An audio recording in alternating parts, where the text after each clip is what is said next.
Hi, yes, I'm Erin Schantz-Hilton, and I am a new trial member at Handwork. I'm just going to lower this a little bit. I am the granddaughter of a very early member of Handwork, my grandpa, Karl Schantz. This photograph was actually taken at the 10th year anniversary of Handwork, and it's him standing in Handwork with his beautiful pots. So he started at Handwork when its root system was still forming, and it's a very cool full circle to be trying out Handwork myself now, nearly 50 years after he began.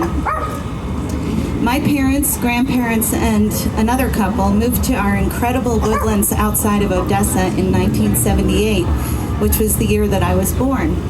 Their intention was to be back to the landers and live in community. Grandpa turned an old, large chicken coop into his pottery studio and had a brick kiln inside, powered by propane on the outside. He mixed his own glazes, mixing colors like a rich, starry night sky and the deep browns of earth, and often he would paint black designs with a Chinese ink brush on the outside of his pots.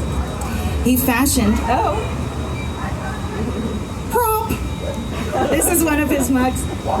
He fashioned this finger protector right at the bottom of the mug handle so that you wouldn't ever burn your fourth ring finger on the pot, and everyone thought it was brilliant.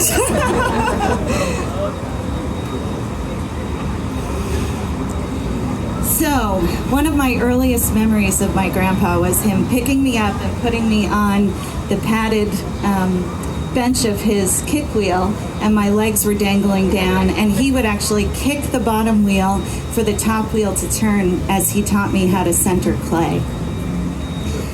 Grandpa had retired early from teaching art in Pennsylvania. Pottery was both his passion and a way to make up for what his pension didn't cover as he tried to meet the family's needs, and Handwork offered the potential for a more stable market. Lost my place for a second.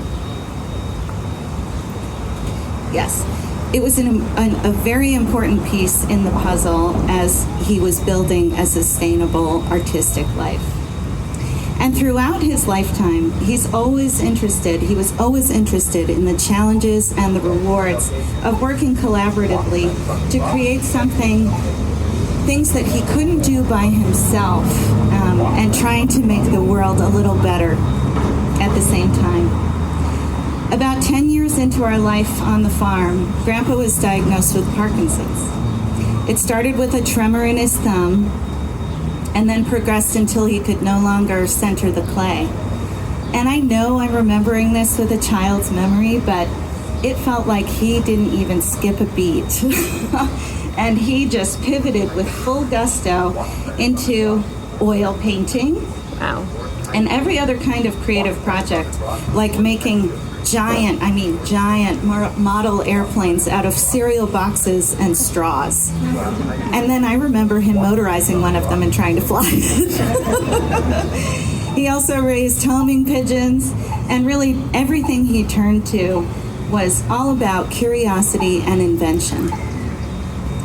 He had always painted detailed watercolors, illustrating just memories from different parts of his life, but these delicate details were no longer possible for him, and so he picked up his palette knife and he just dug into this rich oil paint and created these textured, layered, thick, large paintings of landscapes and seascapes and cityscapes.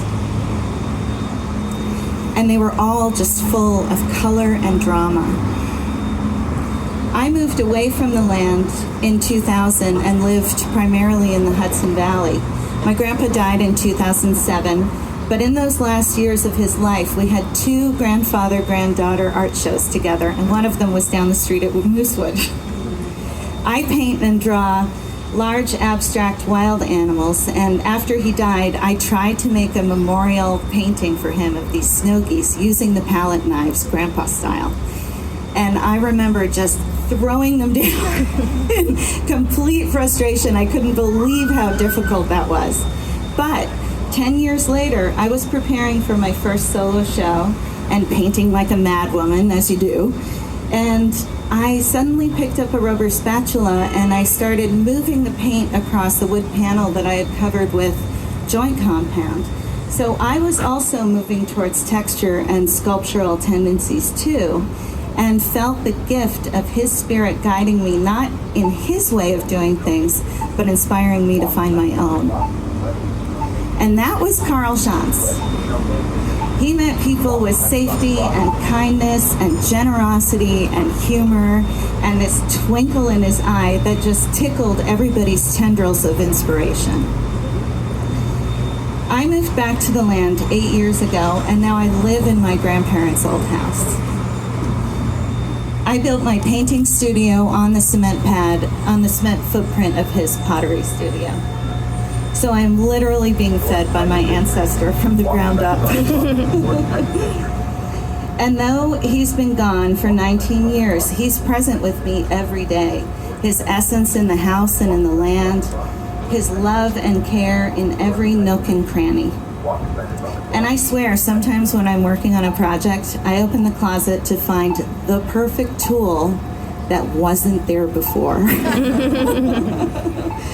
So I like to imagine that he keeps his twinkling eye on handwork too, and I can say that Karl Schantz is an excellent spirit to be in our lineage. And he wants us to keep inspiring the heck out of each other.